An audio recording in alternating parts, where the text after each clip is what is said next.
to crown a champion here at Pro Tour Phyrexia. Marshall and Paul are in the booth. Take it away. Thanks, Maria. That's right. We are all set for our final here, and it's going to be a very interesting one here as we've got this green-white Auras deck in the hands of Benton Madsen facing down Reid Duke, trying to finally get across the border and pick up a win at a Pro Tour level event. You know, he had a very famous second-place finish at the World Championship as well, and he'd love to finally cross that threshold. I mean, this is something that he's been building up to for his whole life. Right. Yeah, I mean, he's had so many great finishes, but has never been able to hoist a trophy. Right. He's won a bunch of GPs, and He's those won are a bunch great. of That's GPs, really hard, but this is different. But this is the Pro Tour, right? Yeah. This is the thing that you're dreaming of. This is the thing that you want to win. And interestingly enough, made the finals at that World Championship with a hexproof deck, the Boggles. And now he's going up against a deck with hexproof creatures. So. Yeah, and the deck he's playing isn't super different, you know, from the deck that Shahar was playing as well. It's red-blue base. That one had a little bit of white in there too. But the tables are turned, and Reid's going to see if he can get the job done using a different type of deck this time. Now, when it does come down to the matchup here, though, Paul, you know, one of the cards that we looked at was Glade Cover Scout. As in Pioneer, you don't get access to Slippery Bogle, right? So you don't have as many of those one-mana hexproof creatures. And when they played earlier today, or yesterday, I should say, or 2 days ago, actually, Benton won, and he won very quickly, and he had a turn 1 Glade Cover Scout both games. And he said that was absolutely critical in the matchup because remember, Reid does have removal, right? He's got cheap burn spells that he can use to take out those creatures before the auras can hit them, and he can, you know, control the board that way. But Glade Cover Scout is the exception there. Yeah, I mean, you have to feel so great if you have the Glade Cover Scout. There's basically nothing that the blue-red deck can do. It doesn't have any options. It doesn't have any ways to get it off the battlefield. The only thing you can do is perhaps just put some blockers in the way. And the way that this match is going to play out, I mean, Benton doesn't really have any way to disrupt what Reid's trying to do as well. So it's really just kind of a race situation. Who's going to go first? And will Benton be able to put on enough pressure before Reid Duke can cast Creativity for 2 and get the 30 damage on board necessary to win? A little bit of chit-chat for our players as they line up. It's kind of refreshing. You know, they seem actually pretty relaxed. I think I would be a ball of energy if I was sitting in one of those seats. Everything okay with my sleeves? Then again, people probably would be a ball of energy sitting in my seat, and I'm not, and I'm relaxed. Yeah, I mean, but I got Paul next to me, so. I think they're being friendly here, but I'm sure inside, right, there's so many things going on in your head, particularly Reid, who's had many opportunities, right? Lots of top 8s under his belt, and this is the best shot that he's going to have. Wait, you said you replaced it with Magic Antis, right? Feels like he's due almost, right? He just... You don't get very many shots either, and Reid knows, right? You know, sometimes you'll see people have success really early in their career, which did happen for Reid, by the way. You know, he chained Mox win into a GP and then into second place at Worlds like a year later. And that probably happened very quickly for him. And you look back and say, I haven't had another chance to win at a top-level event since then, right? Haven't been in the finals. So he knows how precious this opportunity is. I would like to take the play. Good choice. So the first strategic decision. Yeah, no, that's crazy. It's very weird. I think you're like upstate New York, right? I recently moved from upstate New York to Queens. Oh, cool. What brought you down there? Just kind of looking for a change of pace. That's fair. How do you like having action? Oh, sorry. How do you like having access to public transportation? It's great. Yeah, it's Wow, this interview is going pretty well for Benton here. Sizing up Reid here. Yeah. Where are you from? Where do you live? You a subway guy or a bus guy? Well, you should Taxis, consider, huh? I mean, I don't know if you've played on the local New York scene, but people would be like fucking thrilled to see you in like Whoa! game stories. Easy there, Hey, Benton. okay. Oh, really? Oh, yeah, it's been a while since I've been there. You ever been to Gamer's Choice? I guess they are really relaxed. We are live. Weekly tournament. I guess when you're, Prize payout, it's like a Friday I mean, night Reid does thing, have that and the effect prize on payout is, people like, that you're just like, I'm friends with them. Like, and it's literally free. I can So it's, just like, crazy speak cool for, freely. like, Gamer's Choice. yeah, I think that's what's called. Yeah. But Benton kind of coming into this has to be feeling pretty good about this matchup. also, of He's course, already games. defeated Reid They're in Duke, Washington, right? so it's a little bit of a track to And land. I fucked also, up. I mean, Reid mentioned this in the interview with Cedric, but the fact that sorry. Benton I'm just gonna check gets the to be on the play does give him right. that little bit of an edge. I know it's best of 5, but still, being on the play so big in this matchup. Play some elves. Yeah. Excited about those games. Yeah, man. That crew is really awesome. Yeah. Game Star is all right. Players are shuffling each other's You ever libraries considered now, like as is trying to work for Wizards or custom. something? I've thought about it, yeah. Yeah. Family. Fair. I don't know. I sort of like. I wonder about it sometimes. I do. Yeah, so enjoy the Glade competition, Cover at the same Scout, time, like you being mentioned able to, before, like, be able to take the really skills powerful that you develop effect. That's the playing this first place game we're going to be and put looking them here on Yeah. the opening hands, right? Absolutely. Does Absolutely. Benton have a Glade cover? Because there's nothing like that for Reid. Right. There's no like perfect opening one card. Yeah.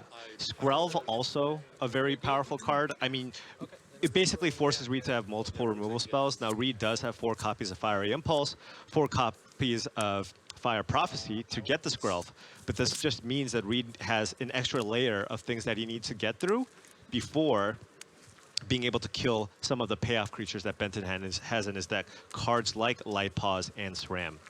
Looks like Benton did not see any Glade cover scouts or anything else he wanted, so he's going to ship this hand back. He's going to go to 6. Also mulligan. And Reid is going to do the same, there so now. All right. we're going to kind of ease into the finals here. A little bit of chit chat. I'm satisfied with my choice. Fair. Fair. Doesn't give away any information, I don't think. Reid's answers are really good. I'm satisfied with my choice, he said. John with magic. Yeah. Okay. So what you said that I was just like, That's a good one. That is actually a pretty apt comparison, Lucky. Definitely some Reeves vibes coming off of you. A compliment, to be sure. Yeah, I take it that way. I'm not the one guy in the world who hates Reeves for some reason. Okay. Now let's see if the players can Let's see about stem the this bleeding game. here and stop at 6. You never know. Benton knows the matchup, and he knows exactly the tools that he needs. Yeah, definitely. Oh, he's going to go down to Oh. 5. What about Reid, though?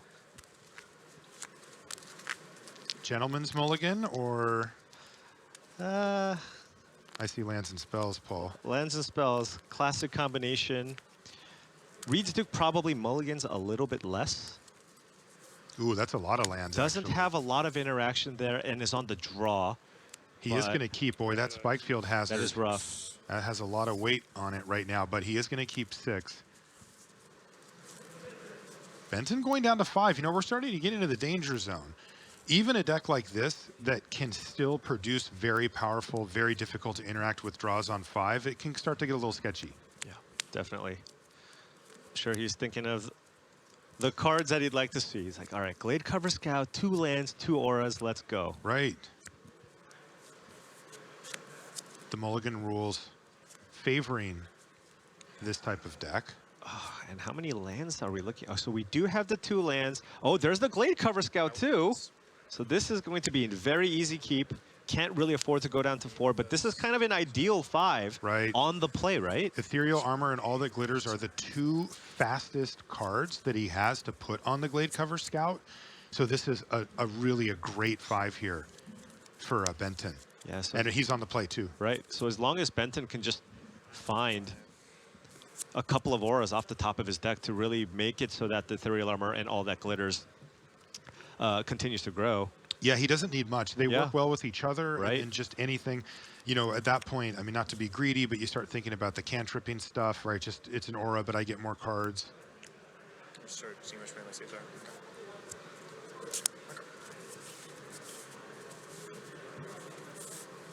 All right, looks like Benton I'm ready to begin. When you are. is ready to begin. Yeah, it's more of a to the table than him. You're good. Thank you. All right. Start. We all know and love. 18. Scout. Do we all know and love this card? I think most people, I don't know, we'll leave it up to chat to decide. Love the Scout or hate the Scout? Back over to Reid Duke. He's going to be disappointed to see that Glade Cover Scout, the only reprieve he gets is that Benton is on 5. So how bad could it be? He's going to find out pretty quickly, I Right. think. There's a Steam Vents tap now from Reid. He passes the turn back over to Benton, and let's let the fireworks begin. Oh, Cartouche of Solidarity. So Wow, that's another aura. perfect. Now you can just go double 1-drop this turn if you want. That makes it so Perfect. that you just do maximum damage, put an extra creature in play. Wow. What a draw here from Benton. What a mull to 5. Cartouche of Solidarity. Going to get in for 4 points of Ethereal damage this armor. turn. And Reid's just like, wow. Oh, I okay. can't do anything. All right, 16. That's my count. 16. Okay, back over to Reid Duke.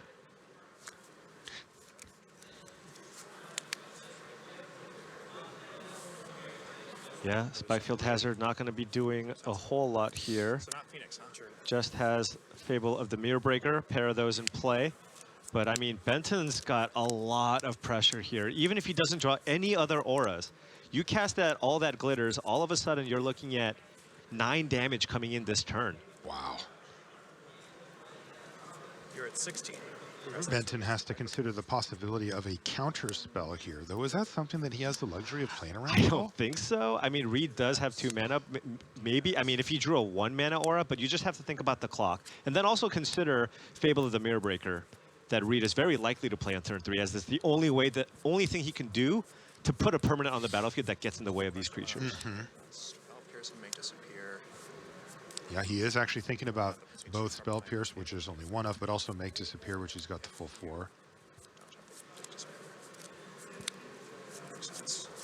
Benton's very vocal Yeah. as he even works through his thought processes out loud sometimes, but he tends to do it in spots where giving that away is kind of understood. Yeah, between when the you're two playing players. a linear deck like the Selesnya Auras deck, both players already kind of know what's up.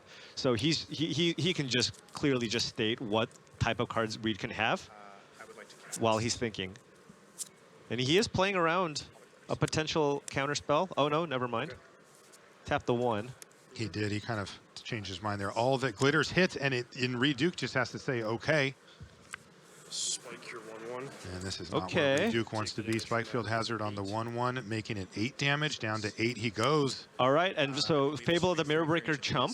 +1, 7, +1, 8. Yes. Yep. Going to eight. So Reid is on 1 turn clock here from the mold to 5, Glade Cover Scout in play. How can Reid even get out of this? I don't think he can. You just have to play a creature every single turn? Right. And for his deck, that's extremely difficult. He has precious Yeah. few. And Griff's Boon, right? Would GG. This game, I don't know whether or not that's the correct play or not.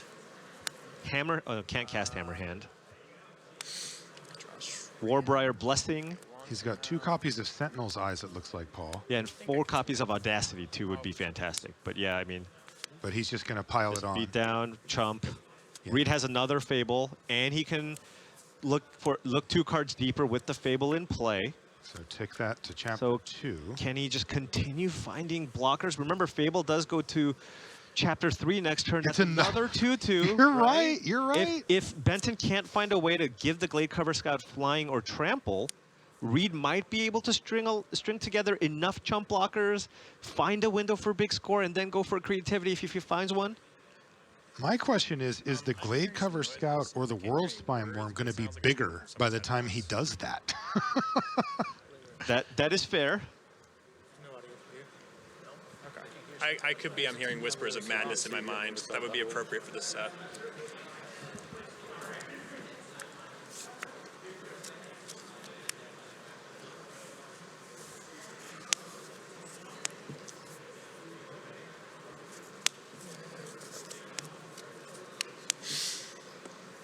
So Reid really doesn't have any other option here other than to play another Fable.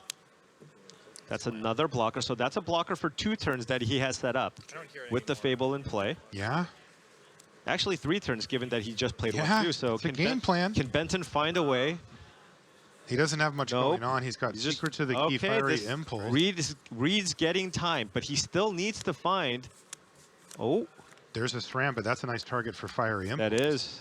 And again, Benton, while he's had an amazing start, you have to give up something, and it's lands in this case. He was on a mulligan to 5, and he doesn't have anything left over to maybe immediately trigger SRAM or to try to protect it. And Reid also just considering whether or not he wants to fire off this this removal spell here, this Fiery Impulse, just because he's also thinking, well, do I need to try to get permanents into play for Indomitable Creativity off the top? Let's say if he casts Secrets of the Key this turn, right?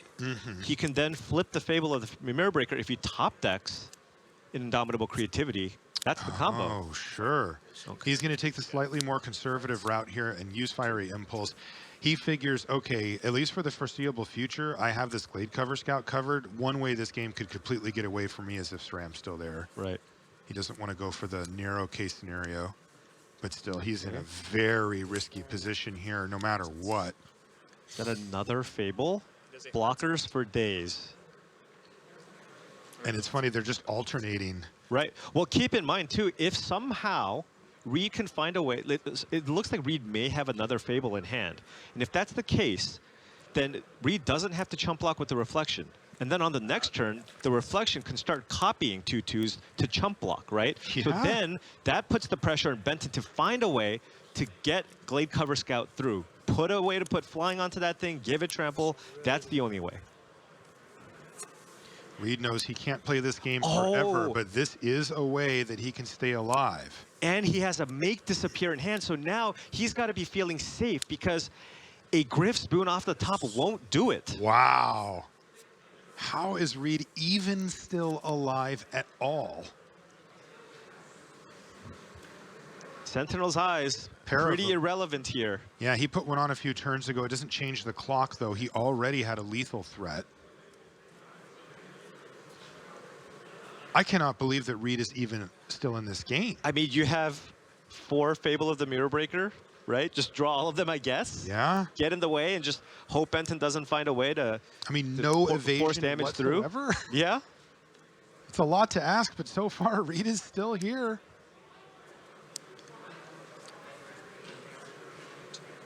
Now, remember, Reid still doesn't have the combo, so this still buys him some time, but still does need to find a creativity.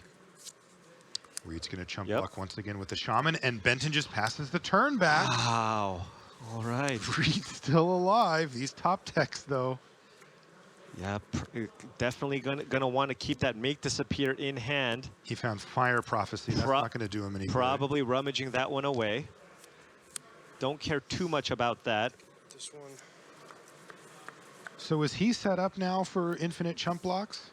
He is. He can just pay one, make a copy of Reflect a Reflection? Remember what we this is what we saw Shota do, right? You can go make a token, chump, end of turn, make 4 tokens, right? Attack you. I forgot about that. Make a token, chump, end of turn, make 4 tokens. That's the combo he can go with if Benton can't find a way out of this. Yeah, usually when you say the combo for this deck, you're talking about something very different.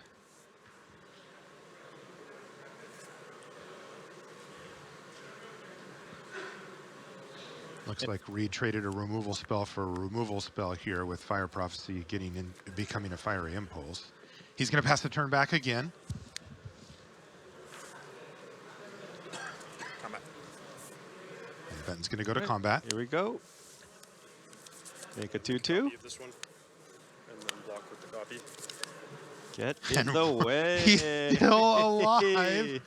Oh, there's a Skrelv. That's just a target for Fiery Impulse. He actually found a target. Yeah, you hold that Make Disappear. Definitely. Oh, is Benton going to go for Sentinel's Eyes on a Skrelv? On a Skrelv, maybe. Wouldn't get him anywhere, but it also isn't really a disaster. Yes. Okay, he's just going to sit back. And it looks like Reid's going to be mana efficient here. Right, and instead opting to just go for Secrets of the Key. The clue tokens here. Yeah. This is a way that he can generate the cards that he needs to actually find pieces to win the game rather than continue to survive. Now remember, Reid definitely wants to cast this Fiery Impulse, although he found an Indomitable Creativity. Whoa! Now is that going to be, I mean, he has to block, right? Creativity for 2? Combo off, attack you for 30? That Glade Cover Scout is what? Is it a 10-10? It might be a 10-10. Benton's at 18. Auras and read them. All right, so let's add this all up. Yeah, let's see how big is it. He's got ethereal armor plus all the glitters. So and there's then 4 two others. So that 4 give +1, auras. +1. Yeah, so 4 auras times 2 because he has 2 effects that amplify that is +4/+4 each. Sentinel's Eyes and Cartouche is +1/+1, so it's an 11/11. Okay, and then he has a 1/1 Skrelv. So that's 12. Take 30. So 30 minus 12. looks perfect to There me. you go. Is there anything that Benton can have that would matter here? I don't think so. I think that's what Reid I thinks think this too. is just because he's tapping his mana. he's tapping 5. Skrelv can't block, so it's actually 1 more than. You're right. Skrelv can't block anyway, but it didn't matter. Benton at this point. Reid ripped Indomitable Creativity, Wow. and that was so clutch because he just made the 2 clue tokens Right off the top. And Benton Madsen, with the perfect start, even off of a mulligan to 5, has to sit here and stare There it is. at these 2 green permanents hit the battlefield for Reid Duke. Is he going to steal Jeez. this game back He absolutely Benton? is. This is unbelievable. Fable of the Mirror Breaker doing some work here. Which one? Oh, 1, right. 2, or 3? Make this, I'm going to give a lot of credit to 1 and 2. Yeah. And look at this. He even gets to get in with the other reflections, too. Little extra damage. And he's going to attack for lethal against Benton Madsen, who had the start. He had it. This guy can't block, obviously. 4, 8, 9. It's a lot, Benton. You're it's- not going to like it. You're going to be at lots of damage. -4. Lots and lots of damage. Wow, what a game 1 win for Reid Duke. I Jeez. honestly cannot believe that he found a way to win that game. But he finds himself up 1-0 here in the finals. Jeez. That. And remember, that was Benton on a mold of 5, and Yeah. was so close to taking that down. I was so impressed by that start from Benton. And the fact that he was stuck on the 2 lands and just never found anything other than auras to make the creature kind of arbitrarily large right. meant that he couldn't quite get across the finish line. So even though he had that near perfect start off of mulligan to 5, he could not quite find what he needed. And Reid Duke was able to just chump block every turn for 4 turns in a row until turning the tables on Benton. How many turns was that? Right? Because I'm thinking Benton, regardless, win or lose, going to go back and go, how many turns did I whiff? I have 2 copies of Griffspoon, 4 copies of Audacity, and there were instances where even a Warbriar Blessing would have gotten it done, right? Incredible. And he just whiffed completely on all those cards. Boy, you know, this is where I start to think about experience, right? Reid Duke, he's been here. He was at the finals of the World Championship. And you saw how calmly, like when Benton had the perfect start off of Molda 5, you didn't see Reid like shaking his head or rolling his eyes or making comments or anything like that, right? And that's because he's been here before. He's a pro, right? For Benton, he doesn't have as much experience as Reid Duke does. Now, he's handled it extremely well. I have to say, he's been nice. Yeah. He's been chatty, right? So, like, he certainly hasn't stepped out. But, boy, look at his face. Yeah. He's got to be frustrated about having had that many turns to try to find an answer and not being able to get over the finish line. Now, I will say, while this is maybe not a good matchup for Reid, it is about as straightforward as it can get. You know exactly what you need to do on every single turn to try to stay alive before you combo, right? So, and he did exactly what he needed to do there. Yeah, Reid Duke's very much a game planner, right? Like you can see him work out what the next couple of turns will look like in the moment. Now, you'll see that the players are quickly into game 2 here. That's because our first 2 games are pre-sideboarded games. And how does this look here for Reid? I mean, it's a nice hand if Benton doesn't have a Glade Cover Scout, right? I think we're going to say that a lot, Paul. And Benton does not have a Glade Cover Scout. And he's not going to keep it as a result, That even is though an aggressive that was mulligan. a functional hand. That was turn 1 Skrelv, turn 2 SRAM. Ram, yeah. So he is prioritizing that Glade Cover Scout. And you can see why. I mean, on game 1, he had to get kind of unlucky not to win that game, and that was on a mold of 5. I mean, maybe this is why I don't win when I play those Boggles decks, because when I look at a hand like that, I'm snap keeping that thing, right? Oh, yeah. Yeah.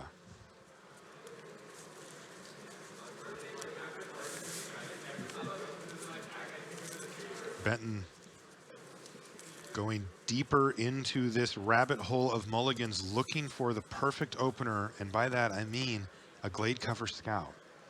And I mean, even though he didn't win that game in game 1, you can see why. Like, it was like Reid could do nothing against that except for chump block, and even then, Benton had to not hit any of his cards that would have prevented that. Glade Cover Scout, did we find one? He's back down to 5 again. Now, we can't really... Like, he could have kept that first hand and played a game of Magic. This isn't necessarily super unlucky. Benton made the choice to aggressively mulligan because he recognizes that there's a singular card that's so important that if he draws it, it skyrockets his win rate in this matchup, particularly in the pre-boarded games. But once you start down this path, it does have a cost to it. Let's see if he can do it. You know, I assume that when you get to 5, you would keep kind of any functional hand. Yeah. Going to 4 is... I mean, you don't win those very often. His deck could. I mean, it really could. Like, it could. He almost won on that 5. Yeah. Right. Let's see if he can find a Glade Cover Scout this time, or a functional hand at 5. Okay, Hammerhand. Oh, this really needs a land. Okay, I think you have to keep now, right? You're on 5. That looks good to me. Okay, Hammerhand to the bottom.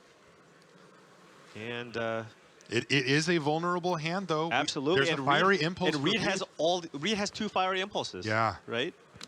This hand does not match up well against what Reid has because it doesn't have Glade Cover Scout in it. Yeah. Kind of rough for Benton, though. This is, you know, he's seen 21 cards now and hasn't seen one.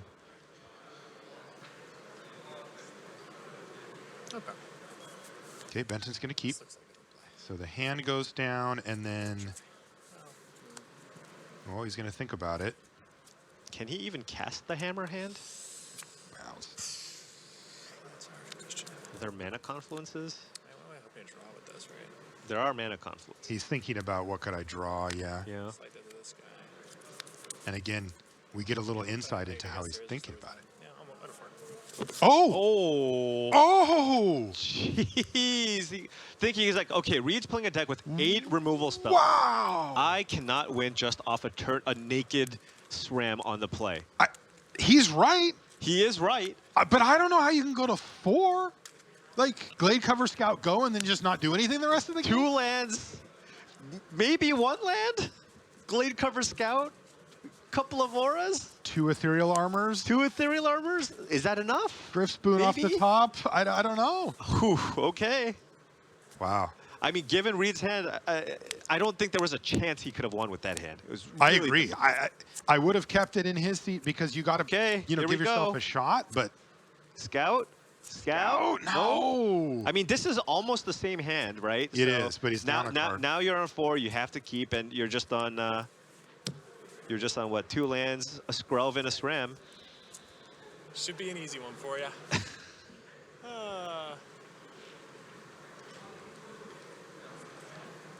Let me know what you got. Okay. Good stuff.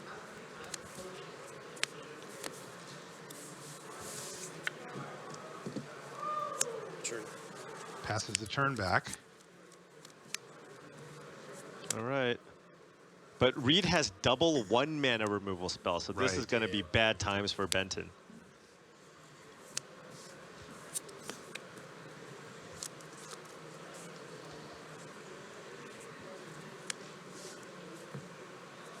On tap, Reid gonna kill this. Oh, just maybe waiting for an aura, and then using the fiery impulse here.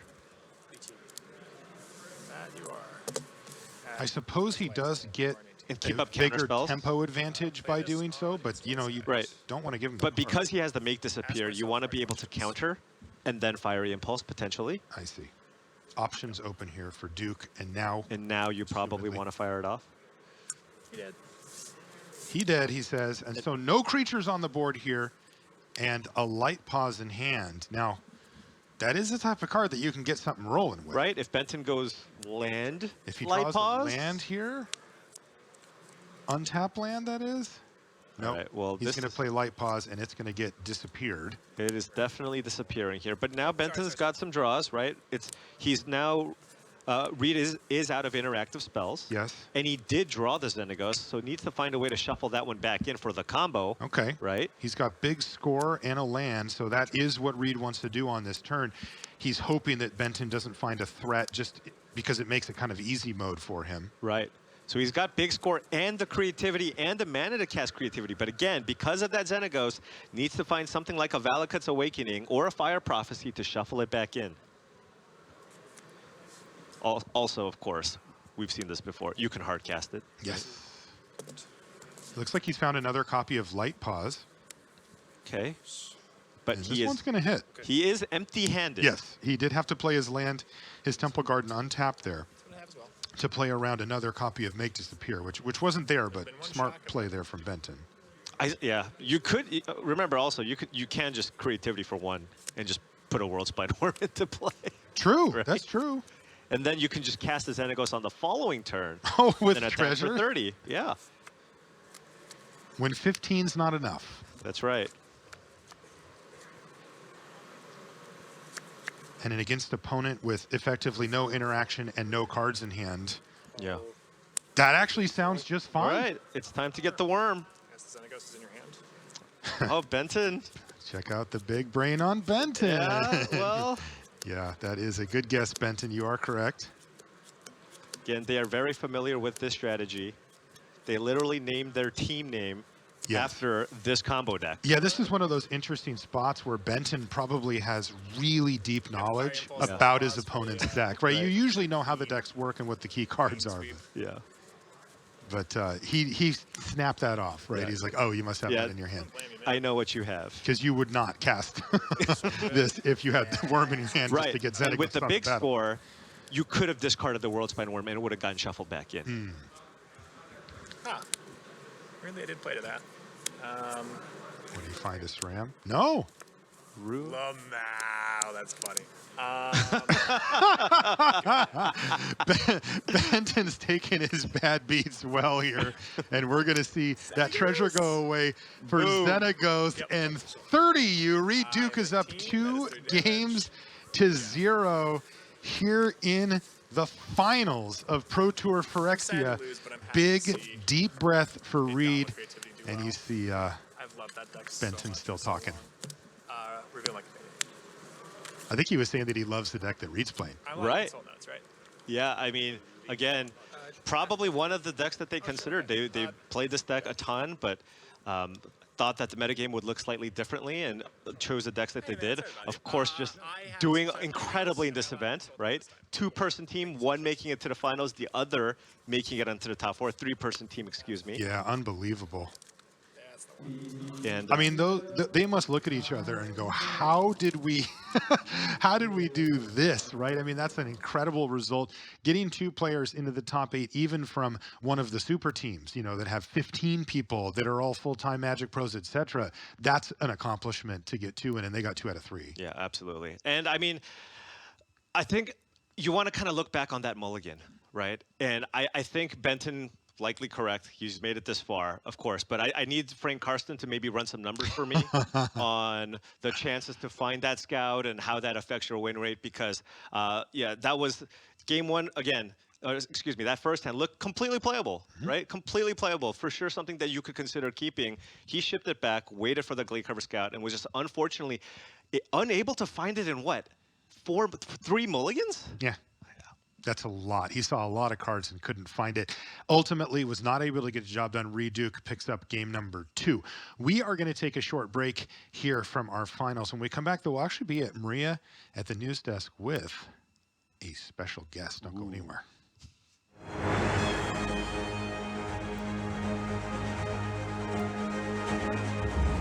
Yuta Takahashi is going to the top 4. Gonna P command Unbelievable. he's gonna P command real quick. Yeah, that's oh my gosh. Unbelievable Oh stuff. my gosh.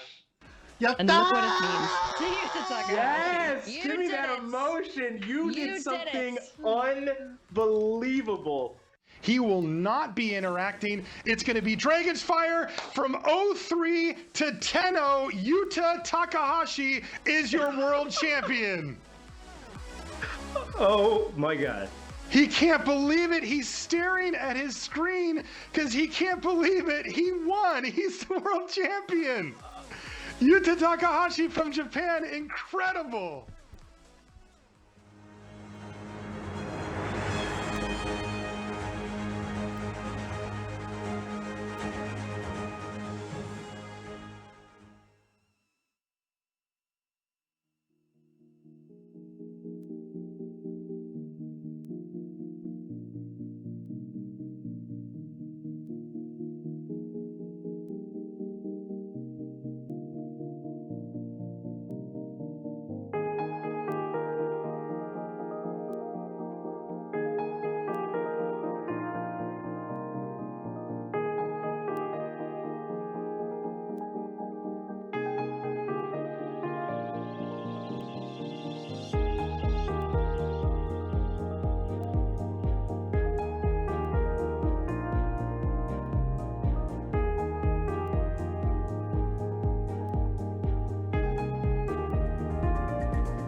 Hey everybody, welcome back to coverage of Pro Tour Phyrexia. We are in the middle of our final match.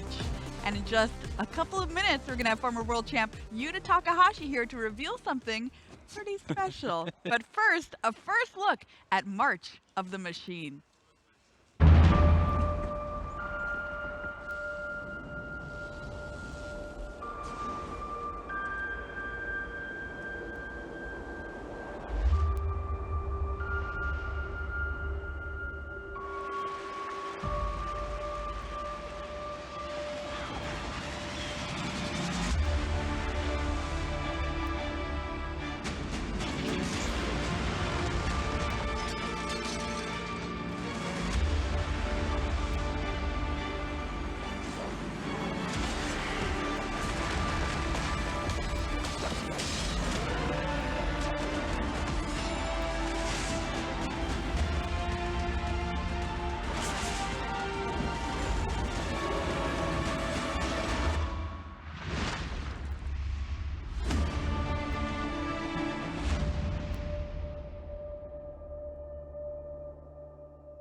And that is a first look at March of the Machine. I have goosebumps.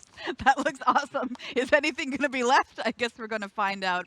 And now we welcome a very, very special guest to the news desk, Yuta Takahashi, your 2021 world champion. Hi, Yuta. How are you doing this weekend? Yeah, Prusa will be back. I'm so excited. Yes, Paper Magic is back, and we're so happy to have you back with us.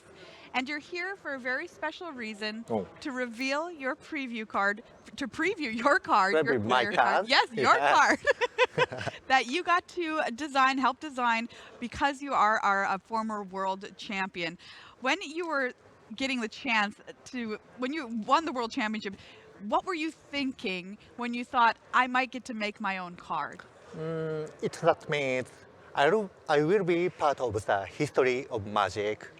That is great honor to be a part of game what I love. Yes, absolutely. You'll be part of the game that you love and designing an iconic card, no doubt. What kind of card did you want to design, Yuta? Absolutely blue one because I want to pitch in Force of Will, Force of Nation. Yeah, I like to play Eternal format, Vintage and Legacy. So playable in Legacy and Vintage. All right, playable, legacy, and vintage. You got it. Let's, Low bar. yeah, low bar. I mean, shoot for the moon, right? Of course, you get your own card. Let's take a look, if we can, at that card right now for the first time. Yuta Takahashi's card. Check it out. Oh my gosh, that is incredible. Fairy Mastermind. Oh, I love this card. And of course, fairies had to be a part of this. 1 in a blue for a 2/1 flash flying. Whenever an opponent draws their second card each turn, you draw a card. 3 in a blue, each player draws a card. Monty, what do you think of this card? This card just looks awesome. It is everything that we come to expect from Yuta. Of course, being a fairy girl, your Yeah, iconic feature type, and just it is a cheap threat. It is a way to keep up on resources. I love this card. Yuta, can you tell us a little bit about how this card came to be, the design process behind it? At first, I designed creature size 1/3 because I want to block Saria and Ragama. but without design team told me that is too strong. yeah, changed to 2/1. Wow, that's incredible. I mean, you know what you want. You know what you want. And this is, of course, the incredible full art version. We also have the normal version to show you, too, of this card, Fairy Mastermind. I can't believe we even got Fairy in the title. I mean, it's just too good. It's just too good, Monty. It's fantastic. This art, I love it. I mean, Thank you. what did you think when you saw this? That is also playable in Commander because everyone draw 2 cards. I also draw many cards. All right, playable in Commander. Monty, do you think this is a good card? What do you think? It absolutely looks great to me. Just when you have formats that come down to resource battles, being able to have a cheap card that allows you to keep on that is excellent. The fact that it has some bonus value in one of the game's most popular formats and allows you to be the nice guy, be the one spreading the love with them cards, just definitely an added bonus. This card looks great, and I can't wait to play with it myself. This card is wonderful, Yuta. I'm sure everybody is going to be a huge fan of it. And having yourself immortalized on a card, what an incredible honor. And of course, being our world champion, too. Really, really awesome stuff. Thank you so much for sharing it with us, Yuta. Yeah, I hope everyone play this card and lightning bolt to me, so the brochure to me, then handshakes to me. All right, you already figured it out. Got it. Solved it. Yuta's ready. All right, everybody, we're ready here too for game number 3 of our finals. I'm going to pass it back over to Marshall and Paul. Thank you, Maria. Welcome back to the booth here at Pro Tour Phyrexia. Marshall Sutcliffe with Paul Cheon. That was great. And that card is sick. I'm like, oh my God, no wonder everybody wants that part the most. That card is so sweet. At any rate, we've got some business to take care of here in our feature match area. We are well and truly down the stretch. In fact, Benton Madsen is going to be facing elimination games for the rest of the way here. Up 2-0 in our 2 game ones, if you will, from Reid is Reid Duke. He somehow found a way to win that game 1. I'm still figuring that one out. And some very aggressive mulliganing from Benton did not pay off for him ultimately. Now we're going to start off with a Glade Cover Scout post board here in game number 3. We are playing best 3 out of 5 games. That means that if Reid wins this one, the next one, or the next one, he will be your Pro Tour Phyrexia champion. Yeah, and looks like another aggressive mulligan here. No. Oh, sorry, I forgot. Yeah, it looks like he peeled that land off So the he mulled a top. 4 or something like that with Glade Cover Scout, double Ethereal Armor, found Temple Garden off the top, and has another ethereal armor. Was that a mold of 4? It might have been, and this is a very quick clock if he's got double ethereal armor plus the Glade Cover Scout. I mean, he knows his game plan, and this is what he's going Yeah, for. that's insane. Try it. All right, get you for 5? Okay. 5 you. Benton says, try it, 5 you. Oh my. And Reid Duke needs to find a blocker and quickly, and even then, he's got a lot of work to do beyond that. Now, Reid does have several ways to generate tokens here. You can see the Fable You got a card. and multiple Shark Typhoons. So you have another one. He's going to cycle Shark Typhoon just to get the card, and then Benton also predicts that Reid has another one in his hand, And of course, he's right. and he's correct. Yeah, there it is. Reid might as well just play face up. Come Yeah, I mean, Benton is just kind of calling it. we might not be needed here, Paul. Swing 4 or 5. So the question is, at what point does Reid begin to block? Right. Does he block now, or does he want the treasure? Because he does have the creativity. Yeah, I think he's Right? going to take it here. You know, he has to think about the window in which he gets to block, but Right, but you have to think about Griff's Boon. Right. What happens then? it's lethal. Right? Okay, so So he is actually going to cash it in. Great point, Paul. Right. If he top decks Griff Spoon, it would be over. Okay. Okay, there's Skrell. there is Skrelv. Now, Reid has to do a little bit of digging, but he does have the Fire Prophecy for the Skrelv if he wants. He's at 13. as well as the... And he's got the pieces, right? We're looking at the Indomitable Creativity. Oh, but he drew a World Spine Worm. But he Okay. can shuffle that in with the Fable. He's got to, tick his Fable up to Chapter 2.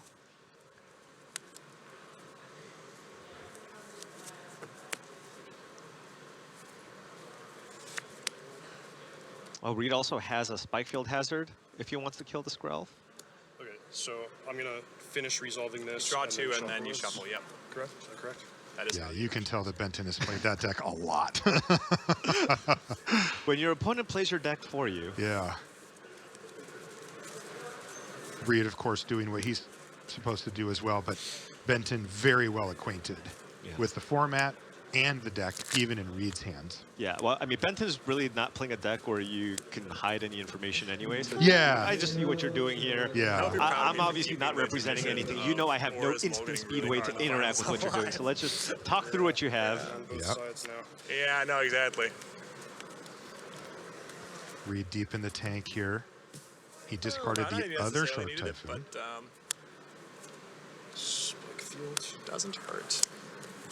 Exile Scruff. And look at this. Does this remind you of anything?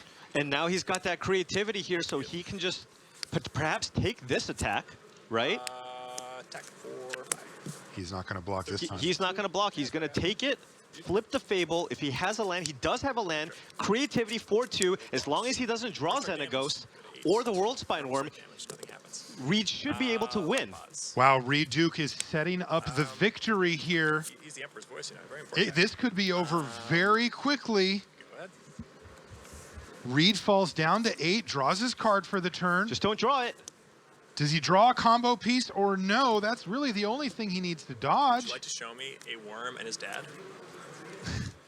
Reid would love that. And you don't want to draw extra cards here, right? If you don't No. have a combo piece, he doesn't have a combo piece. You don't want to draw any extra cards. There's You're the just gonna untapped go for the land, win right and he's here. going for it right now. Indomitable Creativity goes on the stack. Both creatures seen go the movie? into the graveyard, and he's going to reveal cards until World he Spine Worm. finds the combination. This is a journey that started when Reid Duke was 5 years old, and it is going to culminate in a Pro Tour victory off of this combo deck as he attacks for the full amount. A block from Benton, and Reid Duke is your Pro Tour Phyrexia champion.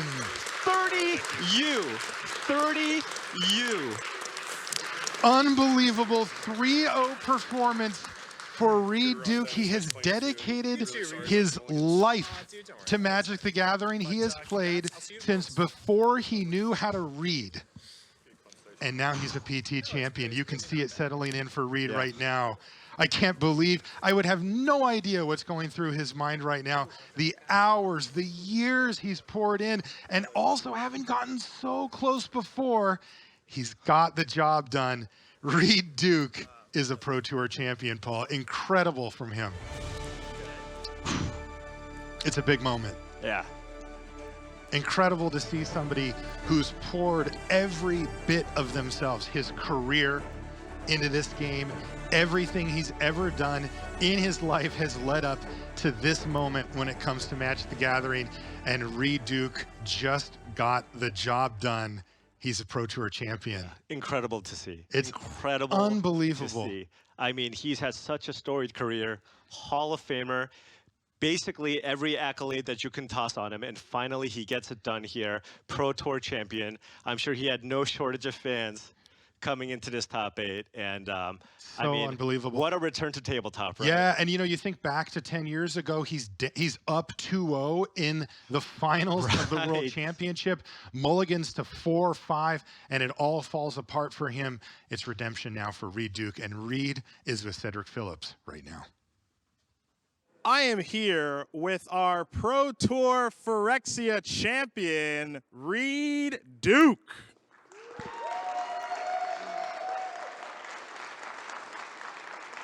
So, it feels like this is almost kind of a long time coming in the making. You've won at every level.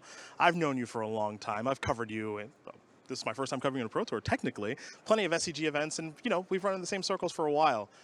It always felt like this was gonna happen. Did you think it was gonna happen? Oh man, it's such a tough question. It's like there's sort of like your dreams and your fairy tales, and then like the reality of what has actually happened and can actually happen, and sometimes those two things don't match up. So I always sort of like pictured this moment, my whole life playing Magic, leading up to having an opportunity to be here, but it never was real until now. I'm not even sure it's real yet. I'm gonna pinch you. It's real. It's real. You're standing here. You are the champion here this weekend. So let's talk about deck selection. I talked to you a little earlier in the tournament over the course of the week, and we ran into each other, and you said, I'm playing Izzet Creativity. It's not what I would have played. I wasn't what I was thinking of playing, but I trusted my team. You have a fantastic team, of course, with Team Channel Fireball, Nassif playing the same deck, and a lot of guys, I know you guys came together, testing house. You guys kind of did it old school, for lack of a better term. Of course you're thrilled with your deck choice now, but what were the other options? What made you move all the way this way? Was it entirely the team? Did you play enough games and thinking, this is good enough for me? Because we know you love to cast Thoughtseizes. You're kind of a base black mid-range kind of guy. This is a little bit different for what you normally do. Yeah, good question. I'll take, one part of that question at a time. The other options, I'd say, I played Spirits the last few times I played Pioneer. I like that deck a lot.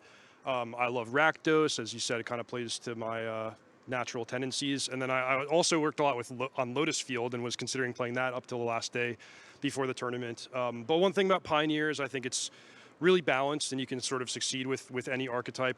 The reason I liked this one is, the biggest reason, of course, is having the huge support network from the team, like so many people working so hard on it.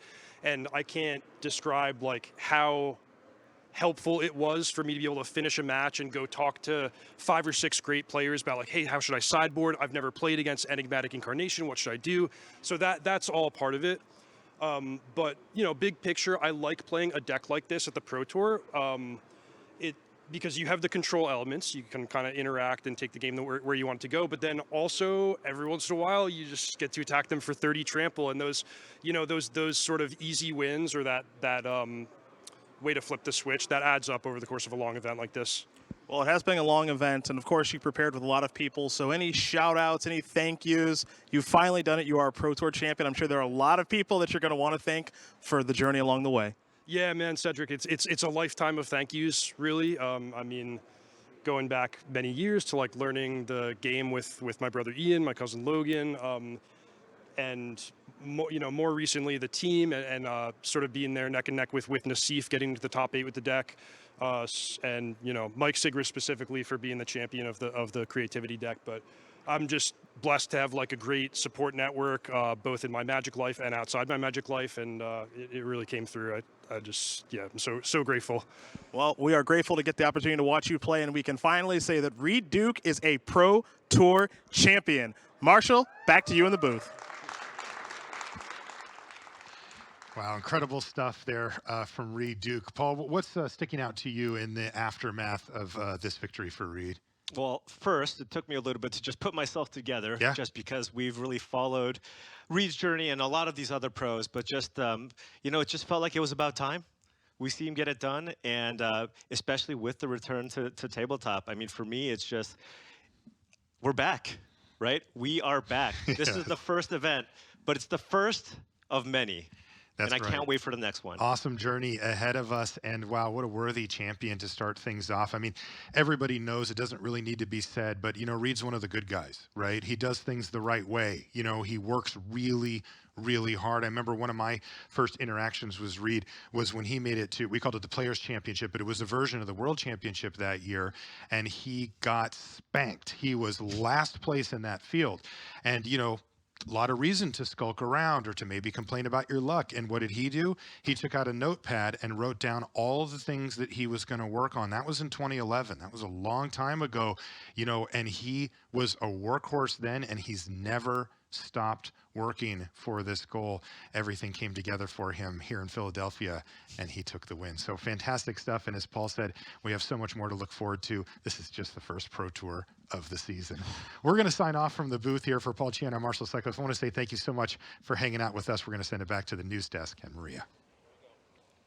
Thank you so much, Marshall, and congratulations to Reid Duke, Pro Tour Phyrexia champion. Hey, that sounds pretty good. Monty, you've watched Reid through his career as well. What must this mean to him right now? It's absolutely incredible for any player who has been playing this long, dedicating himself this much to the game to finally earn the first title. Just feels great, especially when you've been to the finals, when you've been that close. And Reid is really a player that always gives it his all. And I've had the absolute honor of watching some of that during the past few years of getting to do coverage. I've watched a lot of the testing for the Channel Fireball team, and Reid is always putting in the time, always being active within the testing discords and contributing to what the team is playing, giving his thoughts on card choices, and just making sure that he is doing his part to contribute. And it all adds up to just one of the best to ever play the game and one of the nicest to ever play the game, getting the job done here. And it's just wonderful to watch. And let's talk about that testing that went into it, Monty, since you had a backstage look at all of that, landing here on Izzet Creativity, even in what we thought was a pretty bad matchup, managing to get it done this weekend. Yeah, part of it is card draw for sure. We saw Benton mulligan a lot, and that had a part to play, but that's because he had some very good cards in the matchup, and those were what was going to get the job done. But for Reid, they put a lot of time into this creativity deck. You heard him say Mike Sigris was the champion of this, but there are a lot of people on that team who put a lot of work into tuning this list. There was talks about the matchups, how to play the different ones. We heard Reid give credit to Eli Cassis earlier for figuring out his matchup against Nathan on the Lotus Field deck, and then Enigmatic Fires, how do I board there? So having that team, having that support, putting in the work to your preparation, and even in this stage of the tournament, having them behind you just means so much. All right, everybody, congrats once again to Reid Duke, your champion. It's time for the trophy presentation ceremony. It is time for our trophy presentation here at Pro Tour Phyrexia. Our champion from the United States, Reid Duke.